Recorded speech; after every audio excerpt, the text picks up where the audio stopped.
Hey there, friends. We recently had the opportunity and privilege to host Dan Scott with us to talk about his latest book, Faith in the Age of AI. Dan is a licensed professional counselor. He's a pastor, he's a theologian, and he is a bishop. And we were so grateful to hear his insights on what it means to have faith in this crazy time that we are currently living in. And I know you're going to love this talk. A couple of things I want you to know going into this recording. First of all, we did have a little bit of technical difficulty at the beginning of the talk, so the sound quality is not the best for the first few minutes, but it does get better as you go. Second of all, we were not able to record all of the questions that people asked. We did get all of the answers, and so all of those are there. I think it'll be a blessing to you. Unfortunately, we weren't able to include everybody else's contributions to the discussion. As wonderful as they were, it was really a beautiful time together as a community discussing this really important topic. So without anything further, here's Dan Scott. It is common in history and studies of history to divide the history of the Western world into three main categories, three main periods. So you have the pre-modern period, the modern period, and the post-modern period.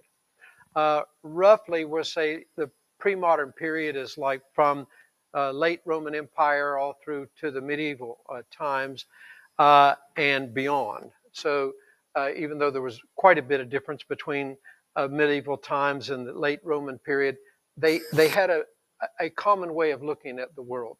Each of these periods relate to how we experience and define reality.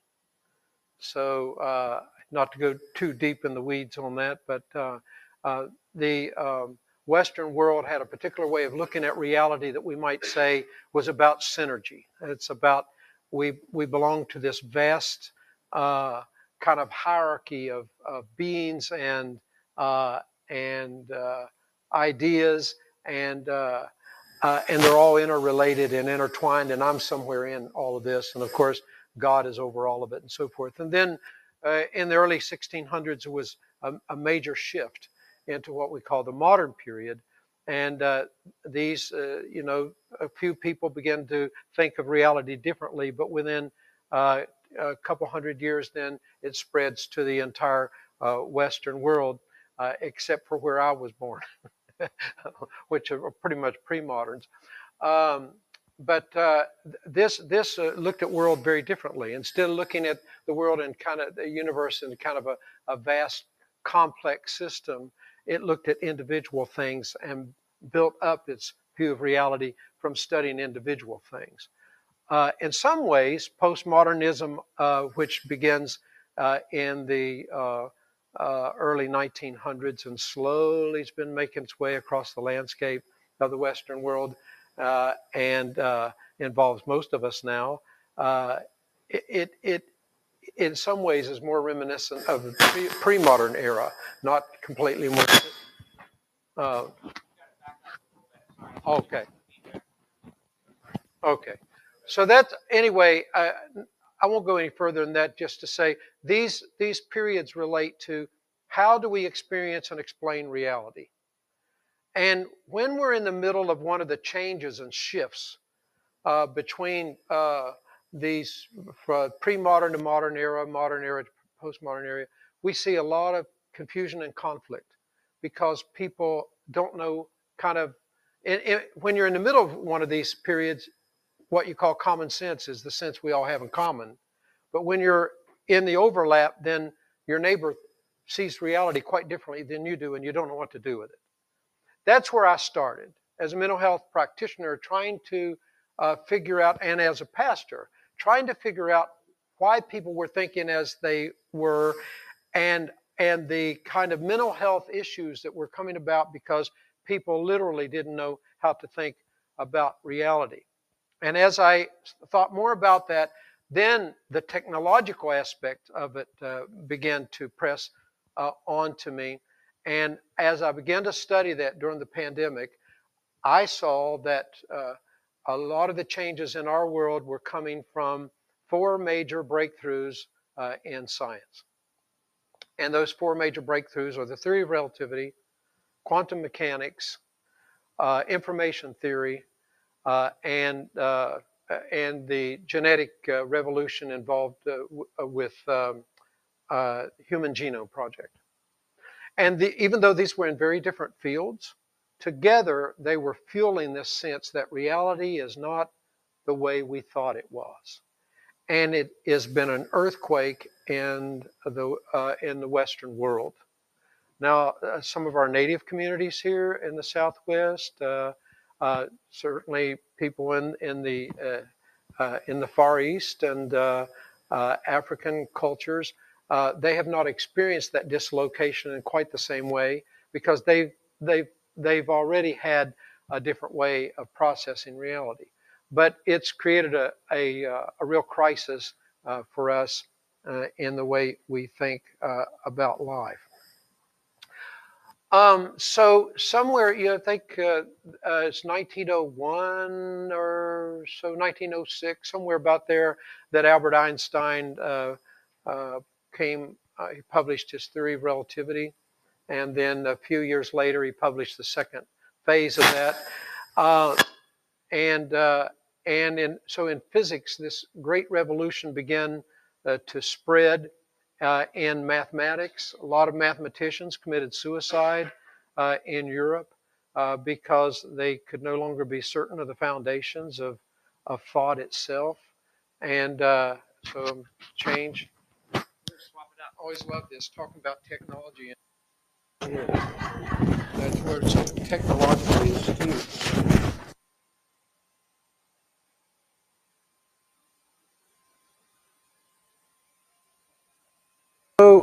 So what we can see on this, just that's a kind of introduction to my thoughts tonight, that we have a social revolution that's very deep and pervasive. We all know that, but many people don't know why.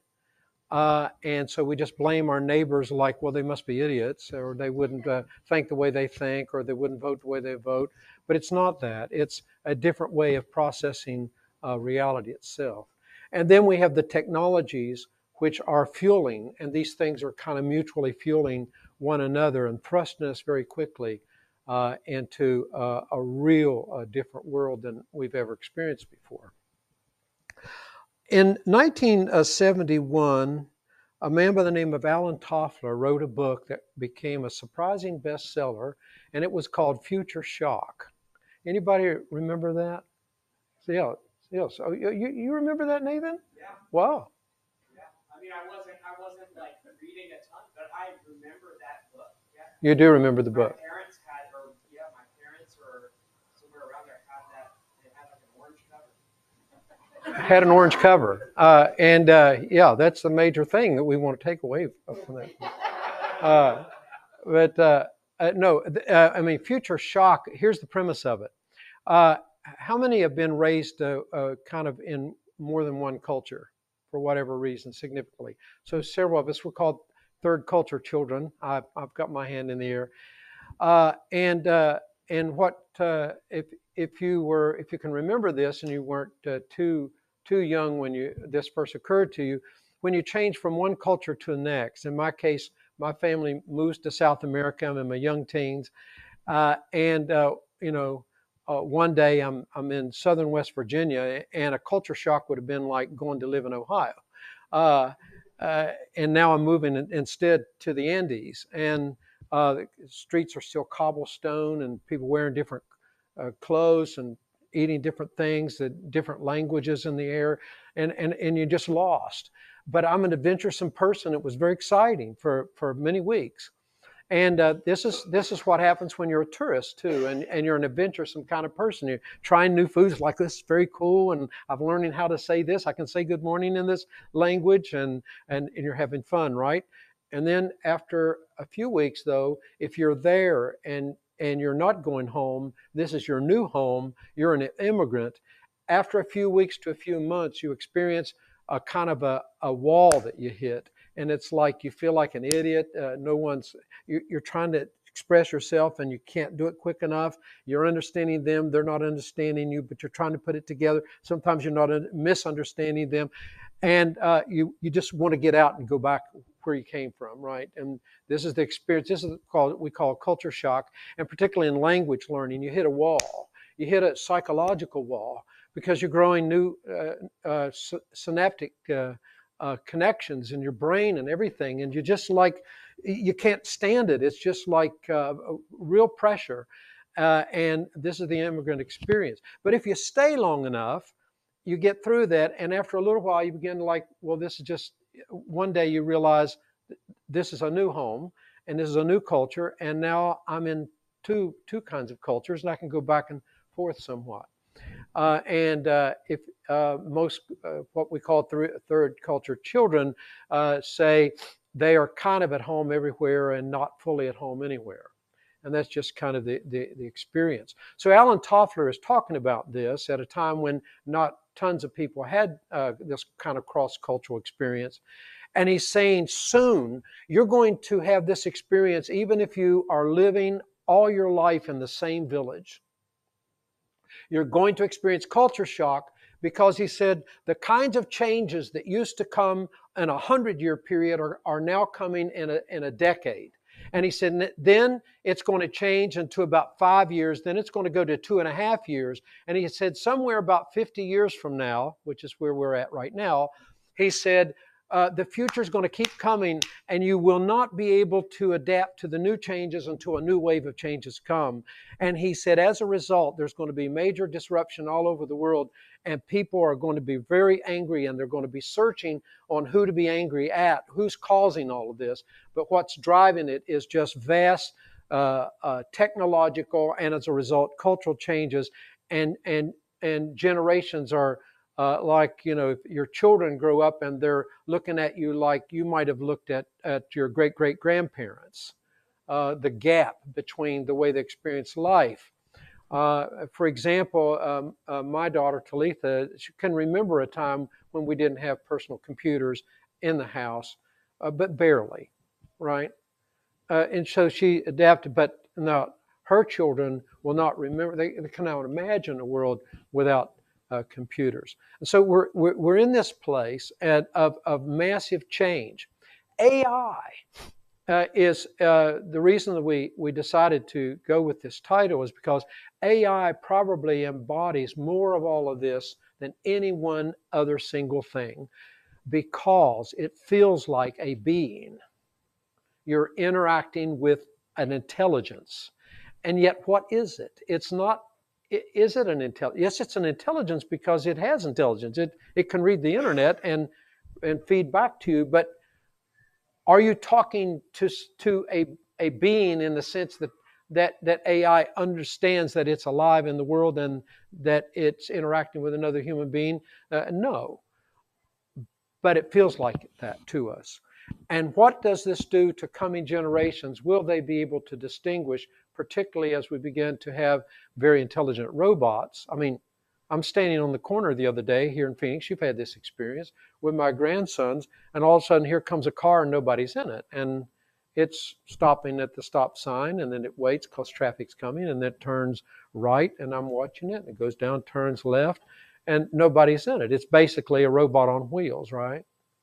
And very soon, I looked it up, you'll be able to just say, I'm going to the airport, and you'll get in one of these cars, if you will.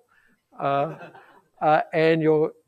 in Dubai, they're going to be flying soon because they've got drones that are doing this. They'll take you to the airport from your hotel.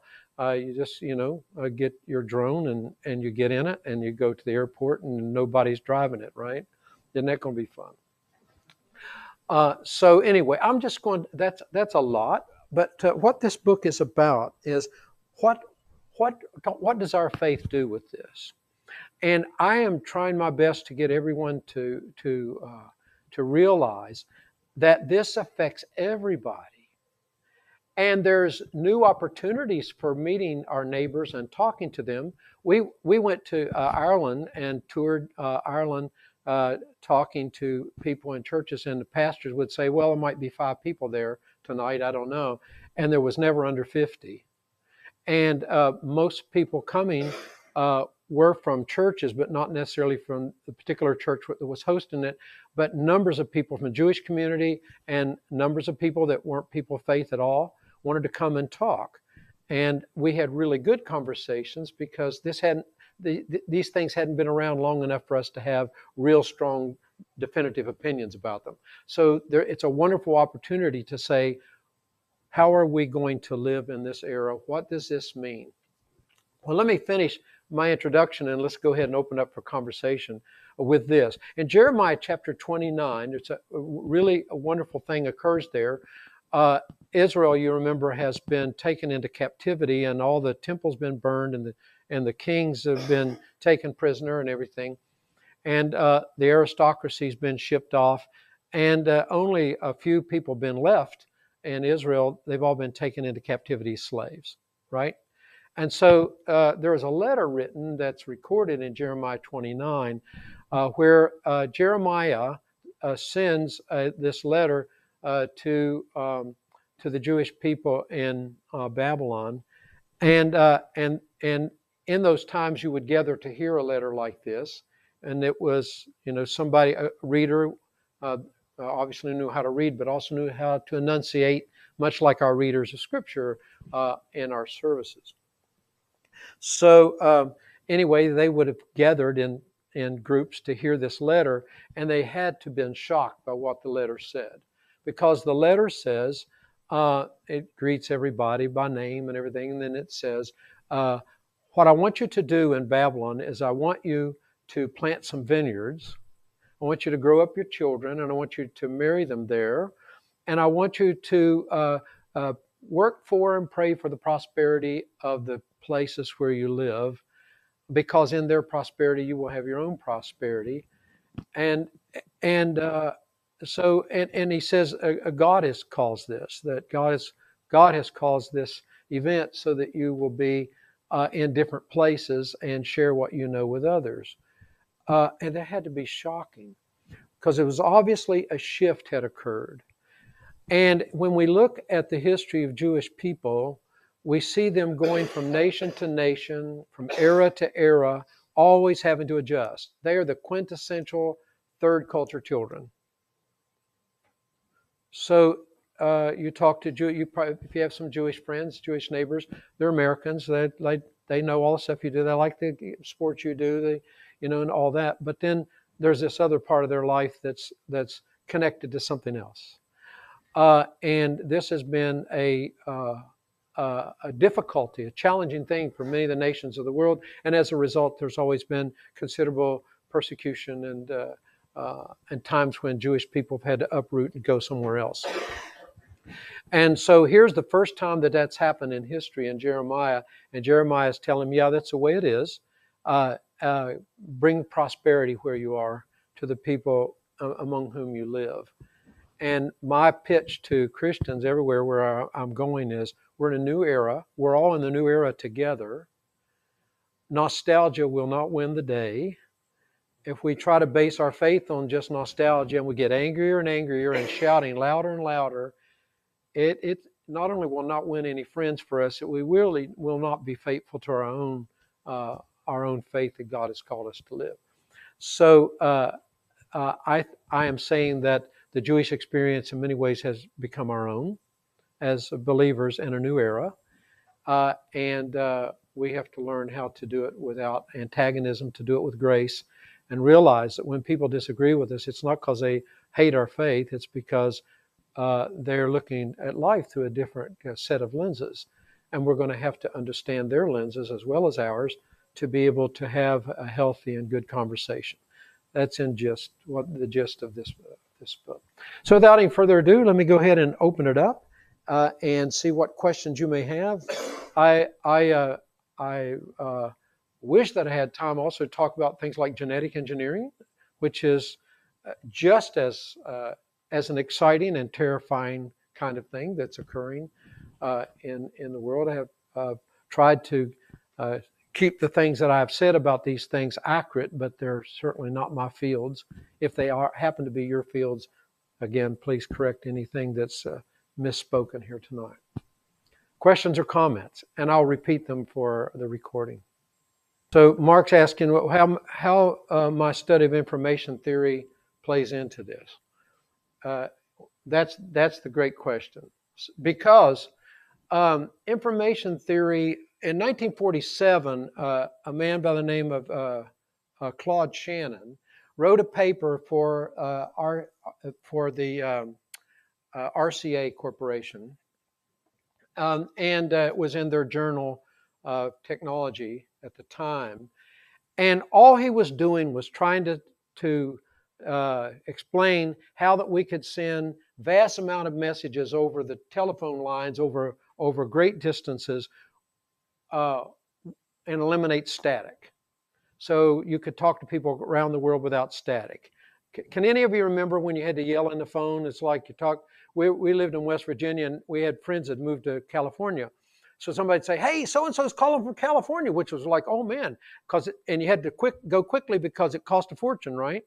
It's so much money per minute, and you'd yell about, "Yeah." Well, when we went to Ecuador, we'd call our grandma like twice a year, and we'd go downtown to a little booth, and we'd get in this booth, and then we'd yell at grandma across the cable that's across the ocean, and like, "Yeah, I hear you. What'd you say?"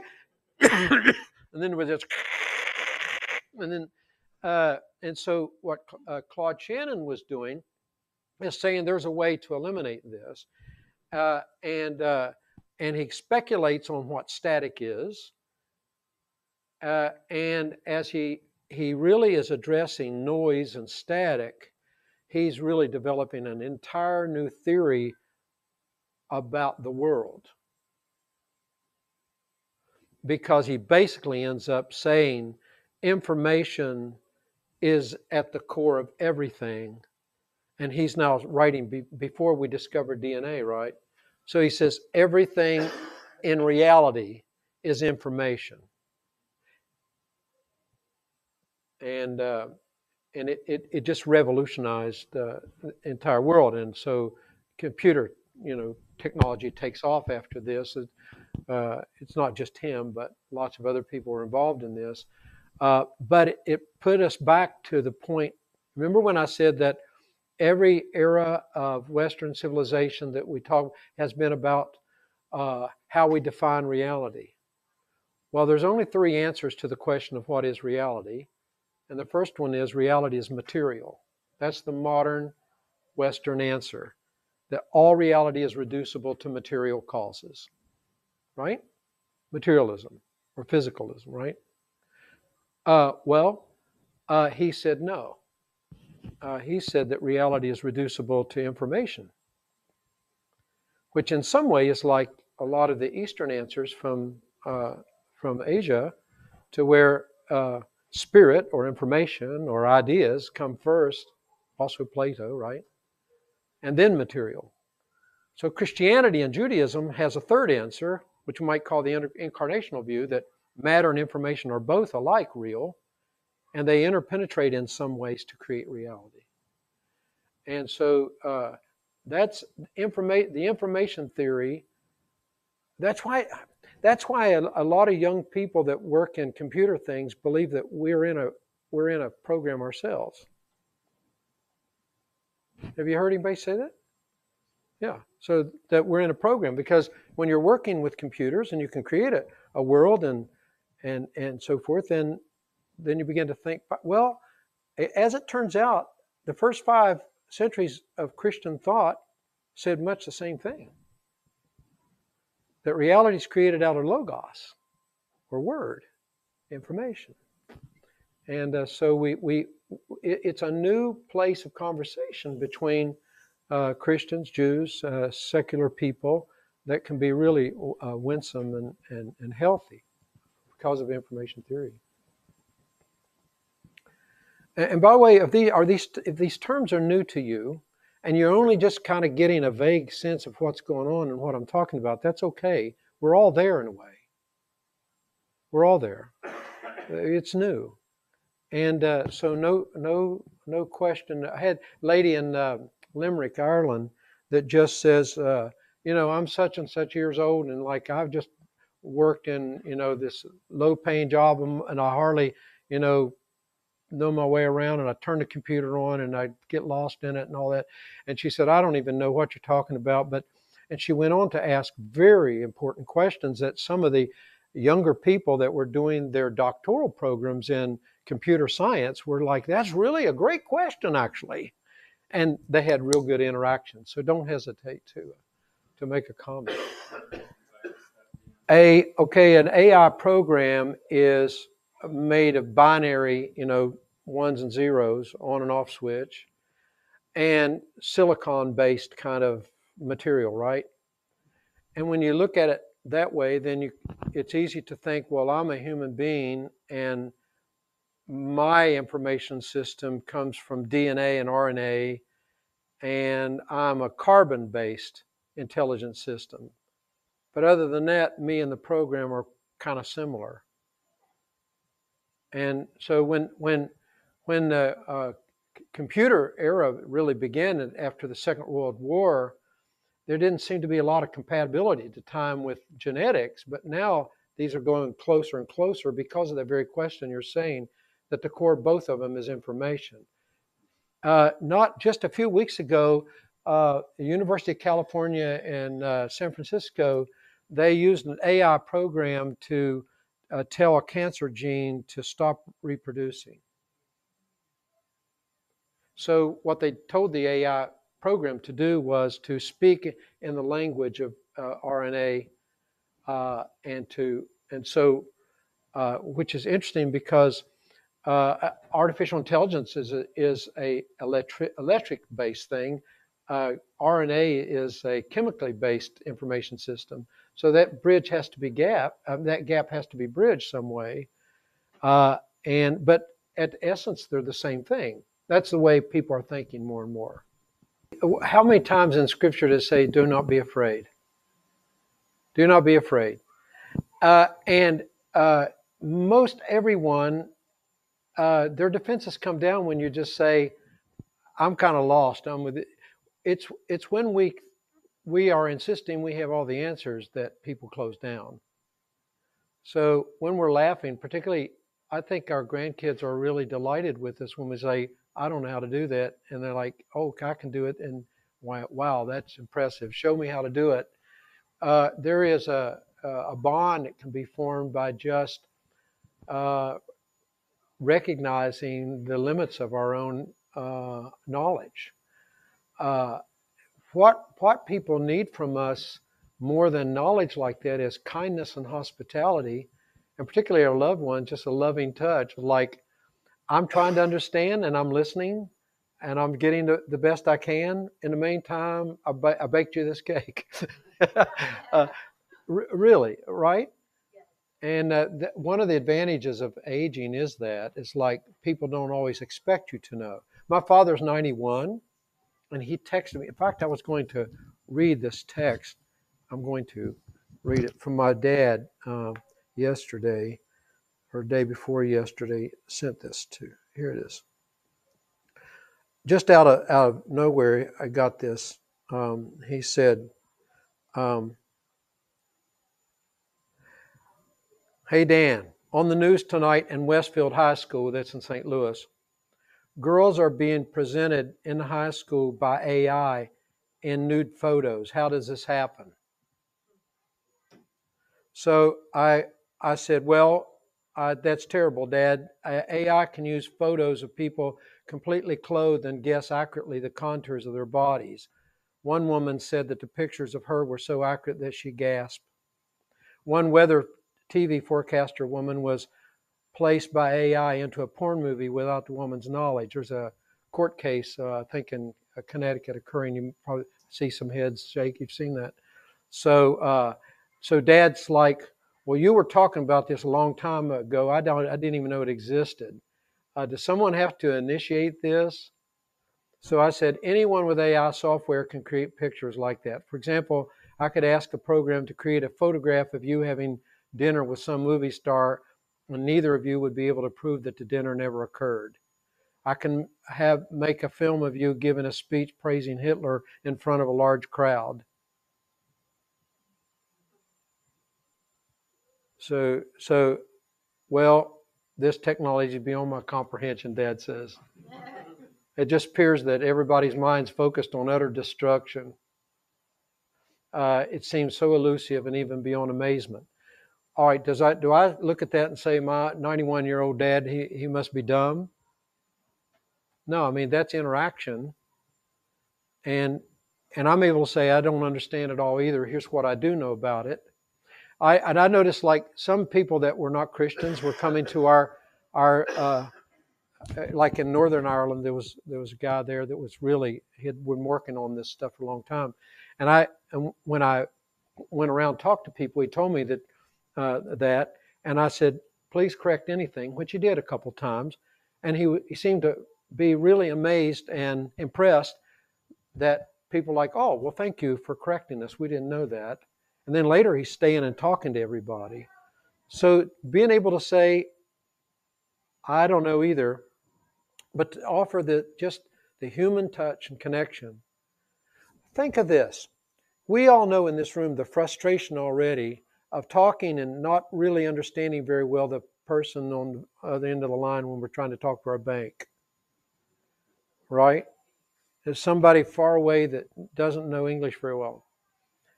Well, soon, very soon, it's already happening a little bit. It's not even going to be a person at all. Well, they'll speak English perfectly, or whatever language you want to speak with them, but they won't be a human being. What's that feel like when you're trying, say you're disabled and you're at home and you don't get any human interaction, and you can't even give 10 seconds of someone at a company you're talking to have a warm human interaction with? This is a wonderful opportunity to say to our neighbors, we have all kind of differences, but you're a good neighbor, and I brought you this, or I'll watch your house while you're gone, or whatever. And just that human touch. We don't have to have all the answers that way. So you're really onto something there. Yeah. How do you define faith? Is faith an identity, a gift, or how can faith interact? Faith. Faith. Okay, faith is many things. What we know, faith is theologically, it's trust. Trust in God, trust in Christ, and so forth. But it's also a system of thought. It's a thought system, which we've not done very well for some time in really looking at the implications of what our faith says about reality. And for the first time in a long time, we may actually have something to say that others would find interesting if we're not hostile or dogmatic about it. We just offer it.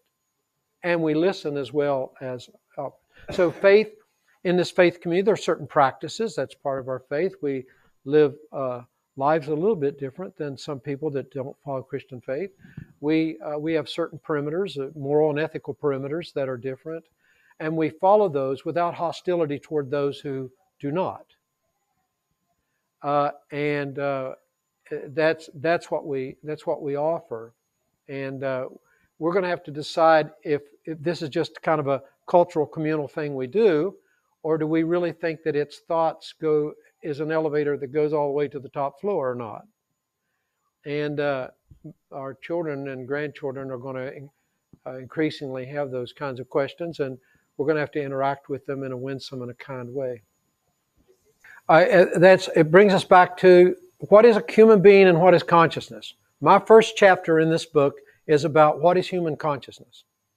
And by the way, I've done my best to make it like reader friendly to people at a kind of a high school level, a conversational level, because that is the question. What does it do as we begin to see these intelligent machines and programs? What does it do to the question of what is a human being? And secondly, what do human beings do that machines cannot do? That's what you're saying. Like the cars that are moving around do not have a taxi driver. So I'm not going to sit in the back and hear the taxi driver banter about the sports deal or whatever taxi drivers do. that's another piece of human interaction to go away. Maybe it's very effective. It gets me there very effective, very safe. All that's worked out. But what is lost in terms of human interaction and how I think of myself as being uniquely human? And that's not exactly responding to your question, because you're saying vocationally, if it now, okay, so a robot can put gadgets on gadgets down the assembly line, so we don't need human beings doing that, right? The robot's done that for some time, and now in the world of thought, that's occurring as well. Well, I mean, obviously, because it can read the internet, then it can read everything that's, even put on, since they were tapping out in cuneiform, it's going to come up with something pretty good. Those are the questions that we're facing. Let me just say for a moment, AI promises a lot of good things too. Like, for example, let's say that you're a poor person without access to health care. And AI program's cheap, so they talk to the AI program for an hour. And so you're finally, it's like, yeah, and I have this cough, and I have this itch on the bottom of my foot, and you can just say everything that you wouldn't say to a doctor because they seem so trivial or unrelated. And an AI program, they put all that together and say, that's remarkably like a case in France last year, and it was this rare disease, and tells your doctor, make sure that this is not what they're dealing with. A person wouldn't get that level of care. That's a good thing.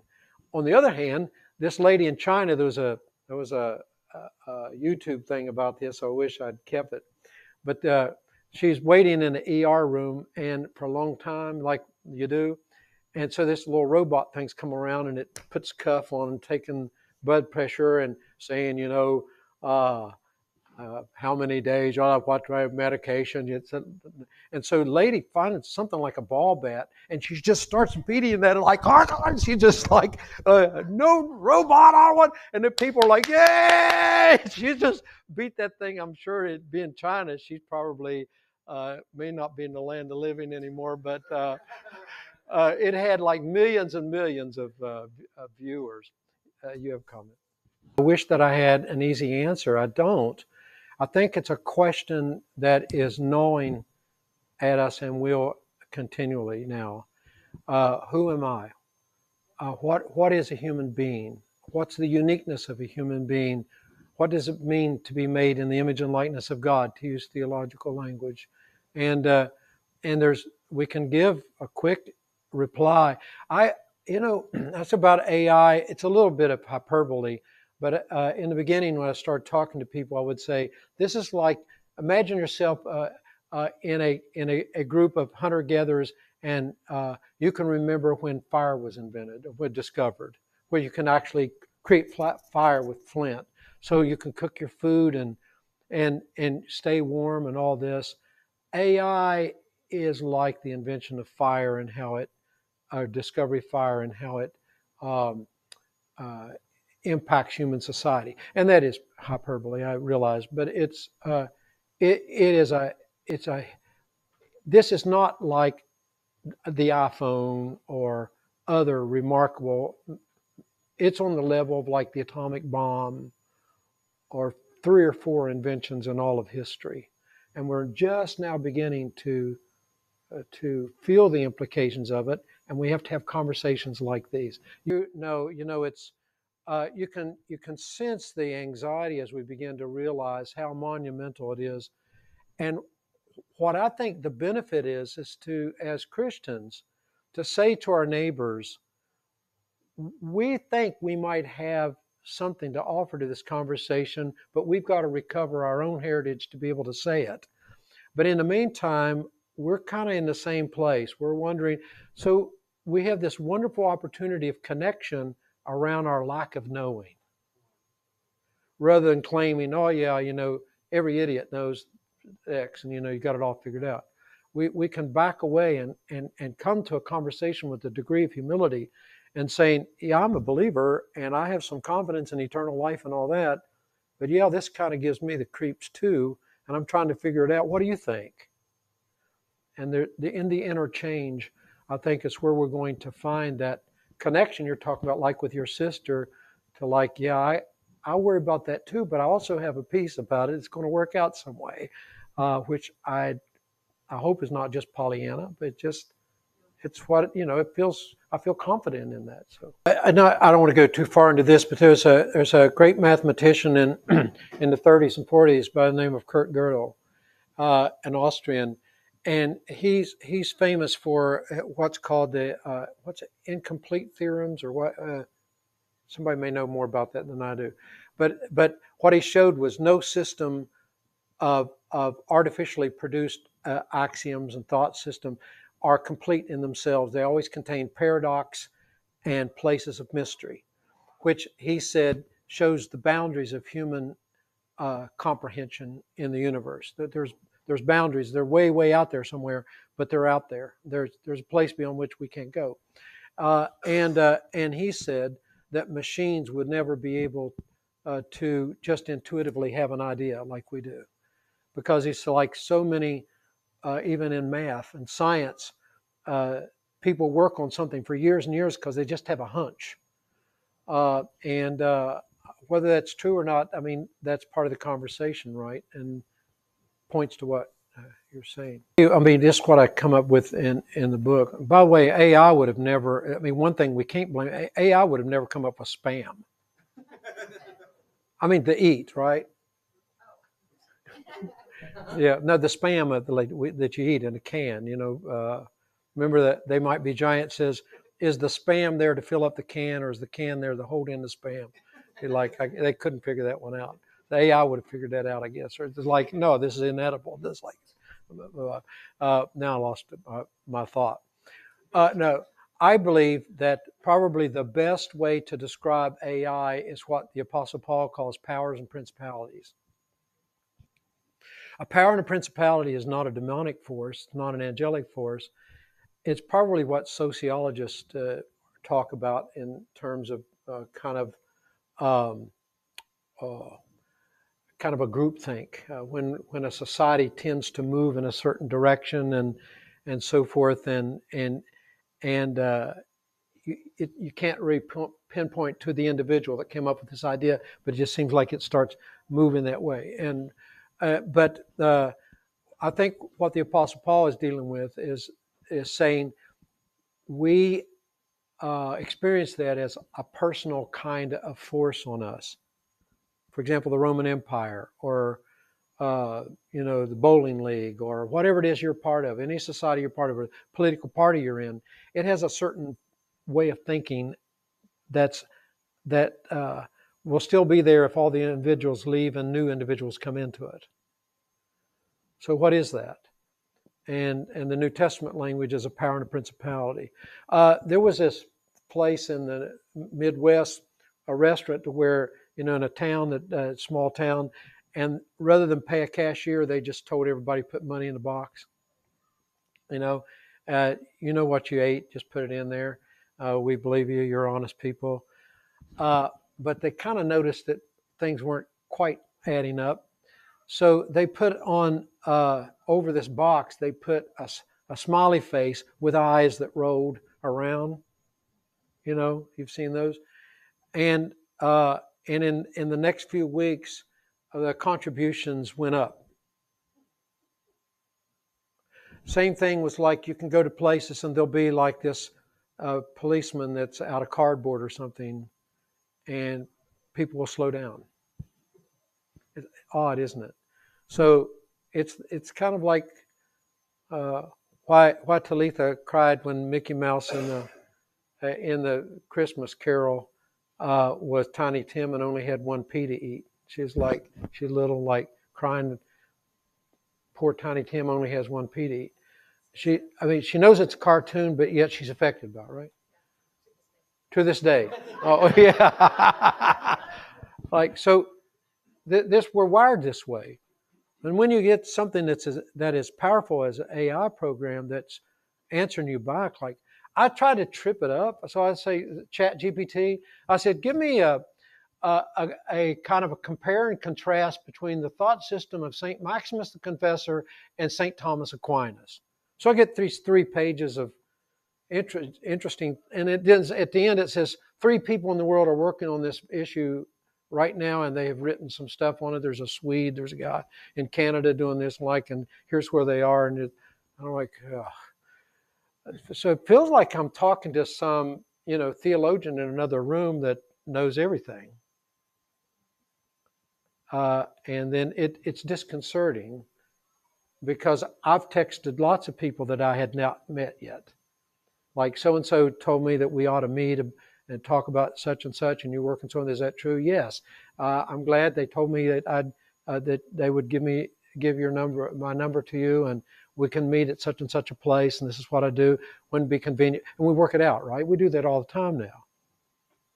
And we've never seen that person. Well, AI program feels like that. On your phones, you don't get to do this in church very often. Look up on your search engines, look up the word replica and spell it with a K. And then tell me what you find.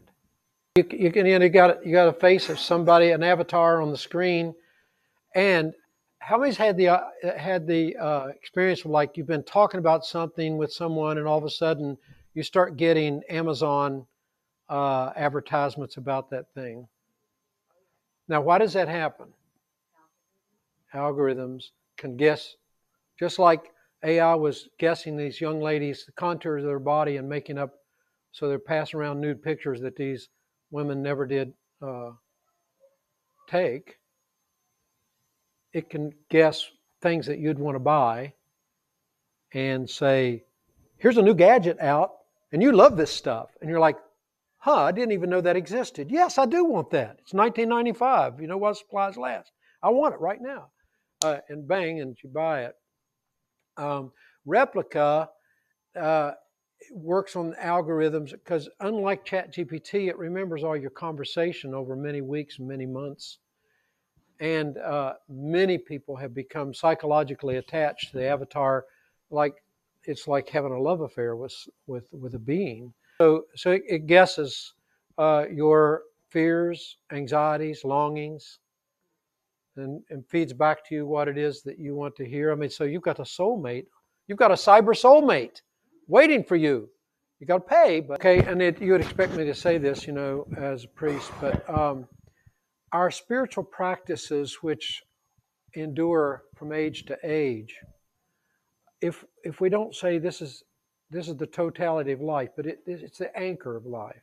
So there's things that one does that connects you to the past, the present, and the future, and people everywhere, and there at least is some piece of stability in your life.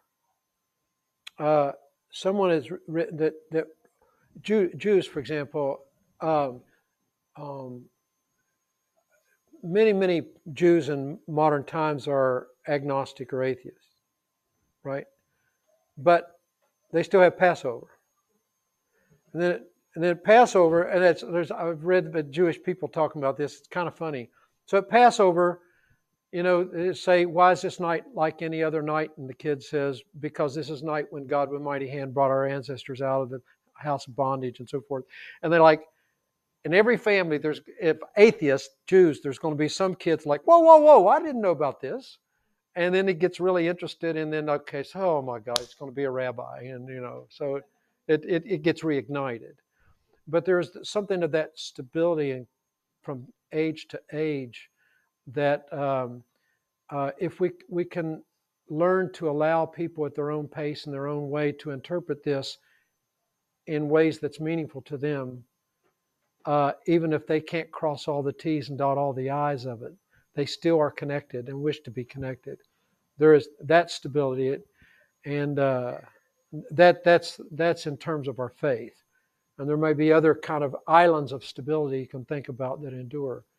Again, I appreciate you for coming out, and thank you for your interaction. This is a conversation that needs to continue to happen with friends and neighbors and so forth.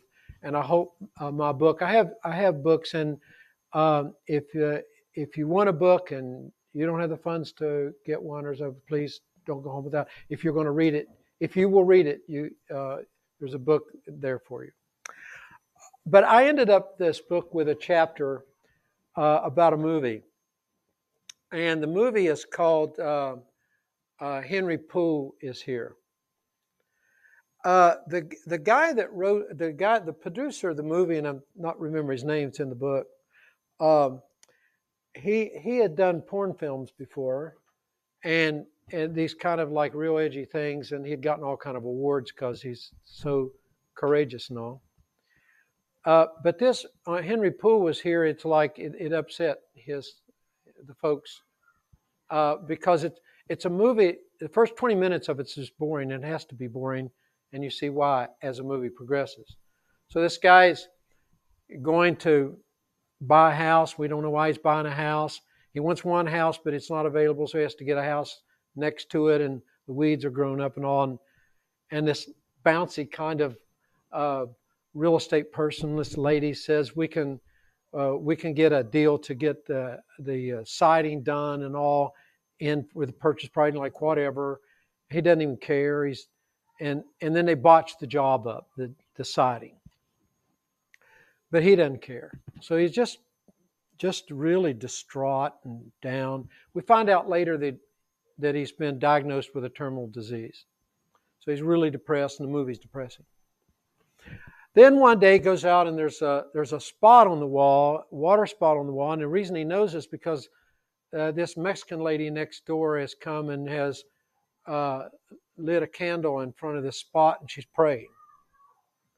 He's like, "What are you doing?" She's like, I saw the face of the Lord here on the side of your house, and I wanted to come over and venerate it. And he's like, "Lady, it's a water spot, but whatever." So he goes back in, and then there's a couple more ladies coming, and they got tacos, and they're really sweet. But he's like, "Get off my property! What are you doing?" It's like, "What's the face of Jesus?" And it's like, it's a water spot. And this goes on, and it's getting kind of comical, right? Because now they've got all these old ladies that are coming over, and they're just kind as they can be, but they want to come over and pray in front of this wall. And he's like, "Oh, give me a break." And then one day they said it has some blood on the water spot, and they're freaking out. It's the blood of Christ. It's coming on your wall, and he uses words also like you did tonight, but that it's pornographer. It's made a movie, so no one cared, right? So anyway, they said if you just let the priest come over, the priest can come over and say if it's a miracle or not. And it's like, okay, so he thinks maybe I can talk to this guy. So the priest comes over, and he's like an educated guy, and he says, "Hey, Father," he says, "you're an educated guy, right?" "Yeah." "Where'd you study?" "I studied such and such." "Oh, yeah, so you're an educated man, right?" Like, "Well, moderately so." And like, yeah, it's like, "Well, I have a question." He said, "Yeah, isn't this a water spot?" And the priest said, "Of course it's a water spot." "Thank you. Can you tell these people to go away now?" He says, "Henry, they're not going to argue that it's a water spot. They know it's a water spot. Question is it only a water spot?" And we're like, "Oh gosh!" So you have to see the movie. It's really good. And finally, what happens there is there's like these miraculous cures, but you can't prove that they happen because of this phenomena, or the phenomena is not exactly what Henry Poole said it was. And there's just kind of this mystery about it. But a wholesomeness seems to be occurring. People sharing food with one another and coming and praying, and people really having these kinds of, they're very sad and they come and they go away happy and so forth. I think what the movie is saying is where faith intersects now with contemporary culture like this, we're going to have to graciously realize that we're interpreting things differently, and it's okay. But those who have ears to hear can hear, and those who have eyes to see can see. And if God exists and wishes to make himself known, he doesn't need us to market him at all. What is the poem that says that God is his own interpreter? He will make it plain. And I love the movie, and I've watched it several times, and I ended the book with that because in this age, like any other age, human beings want to be loved. They want some answers to the mystery that is not just dogma. They know that they can't dot every I and cross every T, but they want to get close enough to the mystery that they can kind of figure it out for themselves. And I think this is where people of faith are going to have to just live and say that's okay with us too. We also see through a glass darkly. We don't have all the answers either. But something has happened to us that is beyond words of expressing. And we believe we have found the Creator. And if you don't believe that, that's okay too. Because if God cares for this person as we believe God cares for all people, God knows how to make himself known. It's not our job. Our job is to be hospitable and kind. So thanks. Thank you.